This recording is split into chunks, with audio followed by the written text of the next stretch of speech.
Welcome to SK math and physics education চ্যানেলে তোমাদের স্বাগতম। আজকে একটা মিশ্রণ থেকে ম্যাথ দিয়েছে, যে ম্যাথটা খুব ট্রিক্সে করব, অল্প সময়ে ট্রিক্সের মাধ্যমে। শুরু করা যাক। বলেছে দুই প্রকার মিশ্রণে টিন ও লোহার অনুপাত 1:2। টিন আর লোহা একটা হচ্ছে 1:2, আরেক জায়গায় হচ্ছে 2:3। এই দুই প্রকার মিশ্রণ 3:4 অনুপাতে মেশালে, এই অনুপাতে মেশালে টিন আর লোহার অনুপাত কি হবে সেটাই বলেছে। তো প্রথম কাজ হচ্ছে এদের যোগ করা।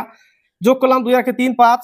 তাহলে এবার আমাকে ইকুয়াল করতে হবে। ইকুয়াল করলে এর সাথে 3 5 15, এর সাথে কি করব 3 5 15 হলো। কিন্তু এবার হচ্ছে এই অনুপাতটা মেশাতে বলেছে। তাহলে এই 3 এর সাথে গুণ করো আর এই 4 এর সাথে গুণ করো। তাহলে কত পেলাম? 3 5 15, 15 কে 15, 3 5 15, 15 দুগুণে 30, 3 4 12, 12 দুগুণে 24, আর 3 4 12, 3 12 36। এটা হয়ে গেল টিন আয়রন। ঠিক আছে, তাহলে টিন এক জায়গায় করলে 39 হবে, যোগ করলে এটা আর এটা যোগ করলে হবে 66, অর্থাৎ 13:22 হচ্ছে অ্যান্সার।